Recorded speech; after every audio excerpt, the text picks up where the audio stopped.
It's a stress industry, but I remember once I was talking to a guy and I said, "You ought to be a type B personality." And he said, "Type B personalities don't go into this business." And basically, if you're a type B, one of these, easygoing, you'll get out of the business because it'll force you out. But you were talking about addiction. The idea, I get excited and I say, "Hey, there's a story out there, and I'm certainly not alone." And that's how other journalists think too.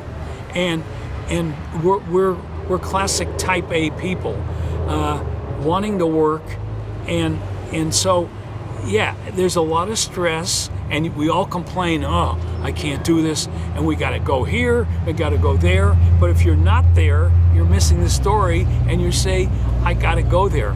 And they say, "Where else would you rather be than here?" And I think that's one of the common faults or virtues of journalism, is that once you get into it, you want to be where the story is. I don't know if you have a psychology. I have to really state honestly, I have not studied journalists. However, if I think of the field, I think you need 2 or 3 qualities. One, you need some form of curiosity to say, "I wonder what's going on." Then you need a set of skills where you really can separate out the chaff from the junk or whatever. You need to be able to go in depth to really understand that. You need to be able to retranslate that data or what you find in a way that the more general public can understand. You need the ability to observe deeply and then move back in a way. You must be willing to make it very important.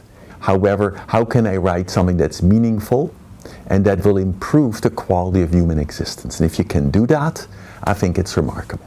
When I was a student and I was really trying to be a really good intern, I was getting really obsessed with it to the point where I would be interning like 6 days a week for free, and then I'd go home and listen to the scanner, and I'd be chasing news at night until like 2 in the morning. I mean, every time I do a really good story, I can tell because there's people in the community that come to me and they're like, "I never knew about that. I would never have known if you weren't there, if you weren't on the scene.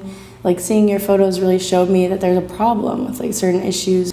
So I feel like it's a really big tool to like connect with everyone else, and it's my work, but it's also part of my life, and it's kind of who I am at this point, where even when I'm not working, I'm lurking the internet, looking at the latest stories, kind of chasing news all the time.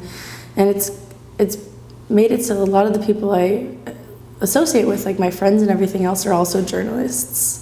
So I've had people tell me all the time, like, "You need to find another hobby. You need to kind of balance it out right now. You have to separate work and your personal life." But for me, it's what I love doing. So it's what I always love to do, no matter if I'm working or not. So that's the kind of change I kind of see with it. And it got to a point where a lot of my friends kind of distanced me, and that's when I kind of started to think more about, like, wow, I really do need to separate this because I'm losing friends and it's keeping me up at night and things like that. I'm not crazy, but I did feel like I was kind of at a breaking point.